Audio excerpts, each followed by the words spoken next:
Alam mo, hinayang na hinayang ako dun sa mga panahon na dumaan, sa mga taon na dumaan. Kasi kung pinaglaanan ko lang talaga ng oras at panahon itong pagko-content, siguro baka noon pa, na-monetize na tayo. No? So ngayon, yun mo 2021 pa yung isang account ko, isang channel ko. Tapos hanggang ngayon, hindi pa siya na-monetize. Pero isa, monetize na yun. Yung meron ako isang channel na monetize na yun. Kaso, yun yung pang review ko ng mga items sa pagiging affiliate ko. Pero yung ito, yung ina-uploadan ko ng video na to, hindi ko pa 2021 pa to. Kasi ito yung hindi ko talaga masyadong binibigyan pansin. Kasi ito yung ko talaga yung parang a day in my life as a seafarer. Parang ito talaga yun eh. Itong channel na to.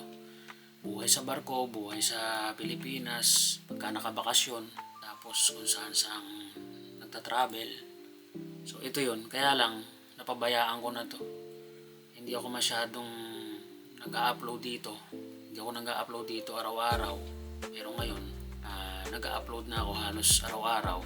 Kung minsan nababakante ako na isang araw din. Kasi sayang naman eh. Tsaka yun nga, ang hirap kasing mag-isip ng content. Tapos, pagka nasa Pilipinas pa, syempre mas priority ko yung mag-ina ko na lalabas kami. Tapos mamamasyal, di ba? Tapos dito naman sa barko, nagkataon ngayon na maganda yung barko kung nasampan, hindi masyadong matrabaho. 8 to 5 lang yung pasok, Sabado at Linggo walang pasok. Kaya nakakapag-upload ako ng mga content na ganito ngayon. Kaya sabi ko nga sasamantalahin ko to ngayon na ganito, na mag-upload ng content. Kasi 6 months ang kontrata ko dito. 6 months din ang magiging status ko dito na ganito. 6 months ng ganito na wala masyadong ginagawa. Na yun nga, ang pasok namin ganung oras lang. Tapos Saturday, Sunday walang pasok. So mas marami kang oras para gumawa ng content. Hindi katulad ng nasa ibang barko ka, diba? Hindi ka talaga makakagawa ng content kasi busy. Tapos 12 to 12 yung duty namin doon. Tapos siyempre pagod ka na, wala ka ng panahon para gumawa ng content. Wala ka na rin panahon para mag-edit. Tulog ka na lang. Pero siyempre, kasi sayang kasi to. Sayang. Pwede naman talaga to pagsabayin at saka yung trabaho. Kaso, yun na nga, pag tapos na yung oras at pagod na pagod ka, itutulog mo na lang. Hindi kagaya nito na talagang mahabang oras to. Diba? Pag biruin mo, pagkatapos mo ng alas 5 ng wala na. Lalo na pag hindi mo duty, hindi ka na uli bababa ng 7 o'clock o 8 o'clock para mag-ikot.